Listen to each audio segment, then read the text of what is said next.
উপদেষ্টা মহোদয় 5ই আগস্ট একটি দীর্ঘ বক্তৃতা করেছেন। এই বক্তৃতার পুরো কপি আছে। এই বক্তৃতা অনুযায়ী উনি বলেছেন শীঘ্রই জুলাই সনদ বাস্তবায়ন হবে। এই জুলাই সনদের জন্য 19টা মৌলিক সংস্কারে সবাই ঐক্যমত্য পোষণ করেছে। এরপরে যে কথাটা আর বলা হয় না, এই 19টা ঐক্যমত্যের মধ্যে বিএনপি বলেছে তার মধ্যে 10টাই তারা নোট অফ ডিসেন্ট দিয়েছে। তো নোট অফ ডিসেন্ট কি? নোট অফ ডিসেন্ট হলো আপাত দৃষ্টিতে আমি এটা মাইনে নিলাম, কিন্তু আমি আসলে এইটার সাথে একমত না। তাহলে বিএনপি এই 19টার মধ্যে যেই 10টা নোট অফ ডিসেন্ট দিছে, সেই 10টাই তো মোস্ট সিগনিফিকেন্ট জায়গা। তাহলে বিএনপি সরকার গঠন করার পরে এর একটাও যদি বাস্তবায়ন না করে, তাহলে আমরা কেমনে বিএনপিকে ধরবো বলেন? মানে এর আইনি বাধ্যবাধকতা কোথায়? বিএনপি তো তখন বলবে কেন ভাই, আমি তো বলেই দিয়েছি স্বাক্ষর করার সময় যেখানে আমার দ্বিমত আছে, এখন আমি এটা পারতেছি না বাস্তবতায়। মজার ব্যাপার বলি, সরকারের কয়েক জায়গায় জিজ্ঞেস করেছি, বলেন তো 19টা মৌলিক সংস্কারের মধ্যে আপনাদের কাছে একটা মোস্ট সিগনিফিকেন্ট কোনটা? তারা বলেছে সংসদের উচ্চকক্ষে পিআর ব্যবস্থা আনুপাতিক হারে। এবং আপনাদেরকে জানাই রাখি, সংসদের উচ্চকক্ষে যে পিআর, বিএনপি এখানে নোট অফ ডিসেন্ট দিয়েছে।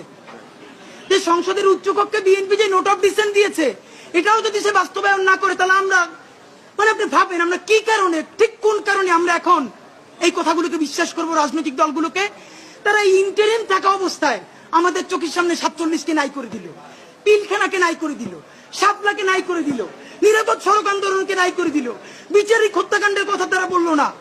যেই তারা ক্ষমতার মসনদ পেয়ে যাবে, এই কথা বলার পর যে আমরা আবার জেলে যাব না, তার প্রমাণ কি আপনাদেরকে বলে? তাহলে আপনারা এটা কি চান? ডক্টর ইউনূস সাহেব, নাম্বার 2, আপনাকে বলতে চাই, আইনি বাধ্যবাধকতা আমাদেরকে অন্তত 20 জন শহীদ পরিবার বলেছে। ডক্টর ইউনূস সাহেব কি এইগুলো সব সামনে সংসদের জন্য রেখে দিতেছে? তাহলে সে কি করবে? প্রধান উপদেষ্টা, এবার আপনার জন্য স্পেসিফিক 3-4টা আমাদের কথা আছে। আমরা এই কথাটার কথা লিখেছি ইন্টারিম বনাম ইউনূস।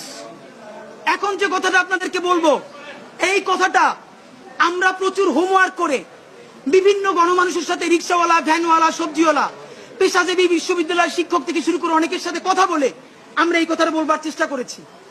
ডক্টর ইউনূস সাহেব, আমরা এখন পর্যন্ত যতদূর বুঝতে পেরেছি, আপনার ক্যাবিনেটের অলমোস্ট সকল উপদেষ্টা প্রতিদিন আপনাকে একটা আর্মি কুয়ের জুজু দেখাচ্ছে। ঠিক, আপনি সচিবালয় সংস্কার করলেই আর্মি টেক ওভার করবে, আপনি যদি পিলখানার কথা বলেন আর্মি টেক ওভার করবে। এইটার একটা প্রমাণ কি দিয়েছে? বাংলাদেশের ছাত্র জনতার একমাত্র প্রতিনিধি বানিয়েছে তারা এনসিপি কে। প্রধান উপদেষ্টা কান খুলে শুনে রাখেন, এনসিপি একটা রাজনৈতিক শক্তি, কিন্তু কোটি কোটি জুলাই যোদ্ধাদের একমাত্র মুখপাত্র তারা নয়।